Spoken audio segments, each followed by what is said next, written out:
بسم اللہ الرحمن الرحیم نحمد و صلی علی رسول الکریم۔ آج 14 شعبان ہے اور کل 15 شعبان ہے۔ درمیان میں جو رات آئے گی، مغرب کے بعد جو رات شروع ہوگی، اس کو کہتے ہیں شب برات۔ شب برات، اور اس کا ایک نام شب مغفرت بھی ہے۔ شب برات کے معنی جہنم سے نجات اور جہنم سے خلاصی، جہنم سے آزاد کرنے کی رات ہے۔ اللہ تعالیٰ آج کی رات جو لوگ اللہ تعالیٰ سے معافی مانگیں گے، اللہ تعالیٰ ان کو جہنم سے کیا کر دیں گے؟ بری کر دیں گے۔ برات یعنی اب تم جہنم میں نہیں ہو، جنتی ہو۔ اور شب مغفرت کے معنی یہ ہیں کہ آج کی رات گناہوں کو معاف کرانے کی، کہ جو ہم سے اللہ تعالیٰ کی نافرمانی اور ناراضگیاں ہوئی ہیں، ہم آج کی رات اللہ تعالیٰ سے کہیں گے اللہ تعالیٰ ہمیں معاف کر دیں، آئندہ آپ کو ناراض نہیں کریں گے، اللہ تعالیٰ ہمیں کیا کر دیں گے؟ تو یہ رات ہوگی شب مغفرت۔ شب مغفرت۔ اب اس رات میں کرنا کیا ہے؟ اس رات کو گزارنا کیسے ہے؟ اس رات میں کون سے کام کرنے، کون سے نہیں کرنے، وہ ضروری بات ہے، وہ سیکھنے کی چیز ہے، وہ سمجھنے کی چیز ہے۔ ضروری چیز جو ہے کہ ہم نے یہ رات کیسے گزارنی ہے، اس رات میں کیا کرنا ہے، کیا کون سی عبادت کرنی ہے، کون سے کام نہیں کرنے، وہ سن لو۔ تو پہلی چیز تو یہ ہے کہ کوئی یہ چاہے کہ میں پوری رات جاگ کر گزاروں، بہت اچھی بات ہے، عبادت کی رات ہے۔ اللہ کے لیے تو ہر رات عبادت کی ہے۔ انسان کا مزاج، مسلمانوں کا مزاج کیا ہونا چاہیے؟ ہر رات اللہ کی رات عبادت میں ہم جاگ کر گزاریں، ساری راتیں۔ بہرحال اگر کوئی جاگ کر گزارنا چاہے تو بہت اچھی بات ہے، لیکن جاگنا اسی کے لیے مناسب ہے، بہتر ہے جو جاگ کر عبادت کرے۔ جو جاگ کر باہر گھومے، روڈوں پہ گھومے، گلیوں میں گھومے، مسجد میں جمع ہو کر باتیں کریں، تو اس کے لیے جاگنے سے بہتر کیا ہے؟ سو جائے۔ جاگنے سے بہتر کیا ہے؟ تو سب سے پہلا کام اور سب سے بہتر کام کیا ہے کہ عشاء کی نماز اور فجر کی نماز جماعت سے پڑھ لیں۔ عشاء کی نماز اور تو بہت بڑا کام ہو جائے گا۔ حدیث شریف میں آتا ہے کہ جس نے عشاء کی نماز جماعت سے پڑھی اس کو آدھی رات کی عبادت کا ثواب، اور جس نے فجر کی نماز جماعت سے پڑھی اس کو بقیہ آدھی رات کے ساتھ پوری رات کا ثواب مل گیا۔ حدیث شریف میں آتا ہے کہ جس نے عشاء کی نماز جماعت سے پڑھی اس کو، اور جس نے فجر کی نماز پوری رات ہو گئی، تو فجر اور عشاء کی نماز اگر کوئی جماعت سے پڑھ لے مسجد میں جا کر، اس کو پوری رات کی عبادت کا ثواب مفت میں مل جائے گا، مفت۔ تو پہلا کام تو یہ کرنا ہے کہ نماز عشاء اور نماز فجر جماعت سے مسجد میں جا کر پڑھنی ہے، انشاءاللہ صحیح پڑھیں گے انشاءاللہ۔ دوسرا کام، یہ رات شروع ہو جائے گی مغرب سے۔ حدیث شریف میں آتا ہے اللہ تعالیٰ مغرب کی نماز سے ہی، غروب آفتاب سے ہی اپنے بندوں کی طرف متوجہ ہو جاتے ہیں، ہماری طرف اللہ تعالیٰ متوجہ ہوتے ہیں، اور اللہ تعالیٰ فرماتے ہیں ہے کوئی مانگنے والا، دعائیں مانگنے والا، میں اس کی دعائیں قبول کروں گا۔ کوئی اپنے گناہوں پر معافی مانگے گا، میں اس کو معاف کر دوں گا۔ کوئی اللہ تعالیٰ سے یہ کہے گا اللہ تعالیٰ ہمیں عافیت دے دے، میں اس کو عافیت دوں گا۔ کوئی کہے گا اللہ تعالیٰ ہماری ضرورت اور حاجتوں کو پوری کر دوں گا۔ کوئی یہ کہے گا یا اللہ میرے بابا ماما بیمار ہیں، میں ان کو شفا دے دوں گا۔ تو مغرب سے لے کر صبح تک، فجر کی نماز تک اللہ تعالیٰ کی طرف سے یہ اعلان شروع ہو جاتے ہیں، پوری رات چلتے ہیں۔ تو جو مغرب کے بعد دعا کرے اللہ تعالیٰ اس کی دعا سنیں گے، عشاء کے بعد دعا کرے اللہ تعالیٰ اس کی بھی سنیں گے، رات کو دعا کرے اللہ تعالیٰ اس کی بھی۔ تو معلوم کیا چلا کہ یہ رات دعاؤں کی رات ہے، دعاؤں کی خوب دعائیں کرنی، اور اس رات میں 3 دعائیں زیادہ کرنی، 3 دعائیں۔ ایک تو اللہ تعالیٰ سے زندگی میں، عمر میں برکت مانگنی، زندگی میں اور عمر میں برکت مانگنی، کہ اللہ تعالیٰ ہماری زندگی میں، ہماری عمر میں عافیتوں کے ساتھ برکت عطا فرمائے۔ کیا دعا کرنی بولو سارے؟ اللہ تعالیٰ ہماری زندگی میں، اپنے بابا مما کے لیے بھی دعا مانگو، اللہ تعالیٰ ہمارے بابا مما کی زندگیوں میں، ہمارے بہن بھائیوں کی زندگیوں میں، ہمارے استادوں کی زندگیوں میں، ایسے اللہ تعالیٰ سے کہو سب کی زندگیوں میں اللہ خیر و عافیت کے ساتھ خوب برکت عطا فرما۔ صحیح ہے؟ تو پہلی دعا کیا کرنی ہے؟ زیادہ، ساری دعائیں مانگنی، لیکن یہ دعا کیا کرنی ہے؟ زیادہ کرنی۔ بولو سارے، زور سے بولیے یار۔ تو زیادہ دعاؤں میں کون سی دعا زیادہ کرنی؟ پہلی زندگی اور عمر کی برکت، لیکن اس کے ساتھ عافیت بھی مانگنی کہ اللہ تعالیٰ عافیت کے ساتھ زندگی میں اور عمر میں، بولو سارے بولو، برکت عطا فرما۔ یا اللہ تعالیٰ ہماری زندگی میں، ہمارے بابا ماں کی زندگی میں، ہمارے بہن بھائیوں کی زندگی میں، ہمارے دادا دادی، ہمارے نانا نانی، ہمارے استاد سب کی زندگیوں میں عافیتوں کے ساتھ کیا عطا فرما؟ برکت، لمبی عمر عطا فرما۔ کیا کہیں گے اللہ تعالیٰ سے؟ لمبی عمر، لمبی زندگی، عافیت والی عطا فرما۔ صحیح ہے؟ ایک دعا ہو گئی ایک دعا۔ دوسری دعا مانگنی ہے روزی میں برکت، روزی میں، کہ اللہ تعالیٰ ہماری روزی میں، ہمارے بابا ماما کی روزیوں میں روزی روزگار میں، کھانے پینے میں برکت عطا فرما.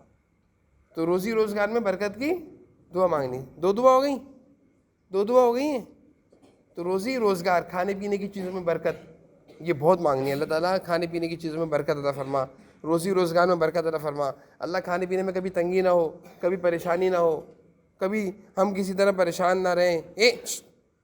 یہ دعا کرنی. اور تیسری دعا اللہ تعالیٰ سے پناہ مانگنی ہے کہ اللہ ہر طرح کی آفتوں سے، مصیبتوں سے، بیماریوں سے، پریشانیوں سے، غموں سے، دکھ سے ہماری حفاظت فرما. صحیح ہے؟ یہ تو ان دعائیں یاد رہیں گی سب بچوں کو. بتاؤ پہلی دعا کیا ہے؟ زندگی اور عمر میں برکت. دوسری دعا روزی کھانے پینے کی چیزوں میں برکت. تیسری دعا ہر طرح کی آفتوں، مصیبتوں، بیماریاں، پریشانیاں، تکلیفیں، ہر طرح کی اللہ تعالیٰ تکلیفوں سے ہمارے گھر والوں کی، ہمارے والدین کی، ہمارے بہن بھائیوں کی، سب کی حفاظت فرما. ایسے دعا کریں گے سارے انشاءاللہ. تو آپ نے انہی دعاؤں کو لمبا کرنا ہے، بار بار مانگنا ہے. یہ نہیں کہ 3 دفعہ مانگ لیا بس ختم ہو گئی دعا. نہیں، مانگتے رہنا ہے. مانگتے، ایک دفعہ نہیں، 2 دفعہ نہیں، مانگتے رہنا ہے، مسلسل مانگنا ہے. ٹھیک ہے؟ تو یہ میں وہ کام بتا رہا ہوں جو آپ نے آج کی رات کرنے. مغرب کی نماز جماعت سے پڑھ لی، عشاء کی نماز جماعت سے پڑھ لی، فجر کی نماز جماعت سے پڑھ لی. ٹھیک ہے؟ اب اگر آپ کا دل چاہ رہا ہے جاگنے کا، تو جاگنے میں سب سے بہترین کام ہے تلاوت قرآن. تلاوت قرآن کی تلاوت کرو. تو قرآن کی تلاوت کر لی، نفل پڑھو، 2 رکعت نفل پڑھو، اس میں بھی قرآن پڑھو، اس میں بھی قرآن پڑھو. نفل پڑھ لیے، دعا مانگو. بھائی یہی کام کرو. آج کی رات میں جا کر کیا کرنا ہے؟ کیسے کرنا ہے؟ تلاوت کرنی ہے. قرآن کریم کی تلاوت کر لی، نفل پڑھنا شروع کر دو. نفل میں بھی قرآن پڑھنا ہے. نفل پڑھ لیے، دعا مانگنا شروع کر دو. دعا مانگتے مانگتے تھک گئے، دوبارہ قرآن کی تلاوت شروع کر دو. قرآن کے دن کی تلاوت کر لی، اب نماز کی نیت مان لو. نماز پڑھتے پڑھتے بیٹھ گئے، تھکے رہے، پاؤں میں درد، بیٹھ جاؤ، دعا کرنا شروع کر دو. اب اگر زیادہ دل نہیں چاہ رہا، تھک گئے، تھوڑی دیر آرام کر لو. امی سے کہا تو صبح مجھے اٹھا دو، کل روزہ رکھ لو. بھائی بڑا آج سے مشورہ ہو رہا ہے، ہو سکتا ہے کل کی چھٹی ہو تو آپ کل کا روزہ بھی رکھ سکتے ہیں. روزہ بھی رکھ سکتے ہیں. باہر یہ سمجھ گئے کس طرح ہم نے رات گزارنی ہے. آپ کو سب کو پتہ نہیں رات کیسے گزارنی ہے. ادھر دیکھو. اب بہت سارے کام اس رات میں وہ ہوتے ہیں جو نہیں کرنے چاہیے، جو نہیں کرنے چاہیے. اور وہ کام پہلا جو آپ لوگوں سے متعلق ہے وہ ہے پٹاخے پھاڑنا. پھول جھڑیاں جلاتے ہیں، اگربتی موم بتی جلاتے ہیں، پٹاخے پھاڑتے ہیں. بھائی اتنی پیاری رات اور اتنی مبارک رات میں شیطان نے کسی کام میں، غلط کام میں لگا دی. یہ رات پٹاخے پھاڑنے کی ہے، یہ تو شیطانی کام ہے. یہ تو عبادت کی رات تھی، اللہ کو راضی کرنے کی رات تھی. شیطان نے کس کام میں لگا دی؟ اللہ کو ناراض کرنے میں لگا دی. کس کام میں لگا دیا؟ تو کوئی بھی بچہ یہ غلطی نہ کرے. کوئی بھی بچہ یہ غلطی، بالکل کوئی کر بھی رہا ہو آپ کے دوست میں، آپ کے بھائیوں میں، منع کر دو کہ نہیں، یہ ایک مبارک رات ہے، یہ ایک برکت والی رات ہے، اس میں پٹاخے نہیں پھاڑتے، اس میں اللہ کی عبادت کرتے ہیں. اگر ہم پٹاخے پھاڑیں گے شیطان خوش ہوگا، اللہ ناراض ہو جائیں گے. ہم نے اس رات میں اللہ تعالیٰ کو کیا کرنا ہے؟ خوش کرنا ہے. اور شیطان کیا کرنا ہے؟ ناراض. تو ہم عبادت کریں گے، اللہ خوش ہوں گے. پٹاخے پھاڑیں گے، شیطان خوش ہوگا. کس کو خوش کرنا ہے؟ بولے سارے بولے. اس نے کسی بھی بچے نے پٹاخے نہیں پھاڑنے. اور کوئی ضروری نہیں ہے کہ عبادت کے لیے مسجد جاؤ. کوئی بچہ یہ ضد نہ کرے ابو میں مسجد جا رہا ہوں، امی مسجد جا رہا ہوں. نہیں بیٹا گھر میں پڑھ لو. ہاں گھر میں پڑھ لو. عبادت کوئی مسجد میں نہیں، عبادت گھر میں بھی کرو، گھر میں برکت ہوگی. قرآن گھر میں پڑھیں گے، گھر میں برکت ہوگی. اپنے گھر میں ڈرائنگ روم میں بیٹھے رہو، قرآن پڑھتے رہو. جب نیند آنا شروع ہو جائے سو جاؤ. امی سے کہا تو میں صبح اٹھا دیے گا، ایسا نہ ہو فجر کی نماز چلی جائے میری. فجر کی نماز اور عشاء کی نماز زیادہ ضروری ہے. سب سے زیادہ ضروری کیا ہے؟ فرض ہے. فرض کیا ہے؟ عشاء کی نماز. اور عبادت کے لیے رات کو جاگنا فرض نہیں ہے. کوئی نہیں جاگے گا، سو جائے گا، گناہ نہیں ملے گا. لیکن اگر کوئی فجر کی نماز نہیں پڑھے گا تو گناہ ملے گا. بات سمجھ میں آ رہی ہے؟ کسی نے پوری رات عبادت کری، پوری رات جاگا، فجر کی نماز نہیں پڑھی، سو گیا، اس کی رات کی عبادت کا کوئی فائدہ ہوا؟ گناہ مل رہا ہے اس کو، فجر چھوڑ دی. اور کسی نے پوری رات عبادت نہیں کری، فجر اور عشاء کی نماز جماعت سے پڑھ لی، اس کو کیا ہو گیا؟ فائدہ ہو گیا. اس کو گناہ نہیں ملا، اس کو گناہ ثواب مل گیا. تو پہلا کام جو آپ لوگوں نے نہیں کرنا وہ ہے پٹاخے، پھلجھڑیاں، اگربتیاں، موم بتیاں. اس سے اپنے آپ کو کیا کرنا ہے؟ بالکل دور رکھنا ہے، بالکل نہیں. اب یہ وہ کام ہے جو شیطان خوش ہو رہا ہے. شیطان کو ہم نے خوش نہیں کرنا. پھر بہت سارے بچے مسجدوں میں جمع ہو جاتے ہیں. بہت سارے بچے ہر محلے کے شور کرتے ہیں، لوگوں کی نمازیں خراب کرتے ہیں، لوگوں کی عبادتیں خراب کرتے ہیں. یہ بھی غلط بات ہے. میں نے آپ سے کہا مسجد اللہ کا گھر عبادت کی جگہ ہے، نماز کی جگہ ہے. اس گھر میں اگر آپ لوگ شور کریں گے لوگوں کی عبادتیں اور نمازیں خراب کریں گے تو آپ لوگ گناہ کما رہے ہیں.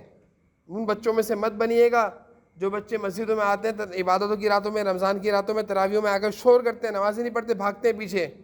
ہماری مسجد میں بھی ایسے بچے جمع ہو جاتے ہیں. مجھے بہت افسوس ہوتا ہے ایسے بچوں پر. آپ لوگ تربیت یافتہ بچے ہیں, آپ سب کو سمجھایا گیا ہے کہ یہ مسجد میں باتیں کرنا, شور کرنا, بھاگنا کیا ہے, سارا گناہ ہے. بولو سارے بولو, گناہ ہے. بعض بچوں کو ہم کہتے ہیں آؤ نماز پہلی صف میں پڑھ لو, تو وہ پہلی صف میں نماز نہیں پڑھیں گے, چوکیدار کے ساتھ باہر جا کے گیٹ پہ بیٹھ جائیں گے. پہلی صف میں نماز نہیں پڑھیں گے, نماز سے پیچھے بھاگتے ہیں. باہر دکھ رہے ہوں گے, صحن میں بھاگ رہے ہوں گے, نماز نہیں پڑھیں گے. تو مسجد عبادت کی جگہ ہے, نماز کی جگہ. مسجد کسی جگہ ہے, نہ یہ بھاگنے کی جگہ ہے, نہ ہی باتیں کی. تو بہت سارے بچے آج کی رات نا محلے کے بچے جمع ہوئے تھے مسجد میں آ کر, اور خوب زور زور سے باتیں کریں گے, شور کریں گے, لوگوں کی ہنسیں گے, بھاگیں گے. جو بیچارے بڑی عمر کے لوگ نماز پڑھ رہے ہوتے ہیں, تلاوت کر رہے ہوتے ہیں, دعائیں کر رہے ہوتے ہیں, عبادت کر رہے ہوتے ہیں, ان کی نمازیں, ان کی دعائیں, عبادتیں خراب کر رہے ہوتے ہیں. تو خود تو عبادت کی نہیں, آپ کو کس نے کہا تھا مسجد آنے کو؟ اگر آپ نے عبادت نہیں کرنی تھی آپ مسجد نہیں آتے, گھر پہ رہتے, آپ گھر پہ شرارتیں کرتے, کھیلتے کودتے, کوئی بات نہیں تھی, گھر میں کرنا گناہ نہیں ہے. لیکن مسجد میں آ کر آپ نماز پڑھنے کے بجائے آپ شرارتیں کر رہے ہیں, لوگوں کی نمازیں خراب کر رہے ہیں, گناہ مل رہا ہے. اللہ کا گھر ہے, اللہ تعالیٰ کو پسند نہیں ہے مسجد میں بھاگنا, شور کرنا, باتیں کرنا, گناہ ہے. اس لیے بہت سارے بچے یہ بھی کرتے ہیں. آپ میں سے کوئی بچہ ایسا تو نہیں کرے گا.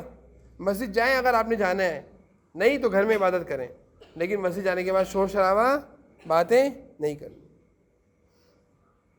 عبادت کرو, تلاوت کرو, جیسے میں نے بتایا نا کہ تلاوت, نماز اور دعا. بولو سارے بولو, کیا کرنا ہے رات کو؟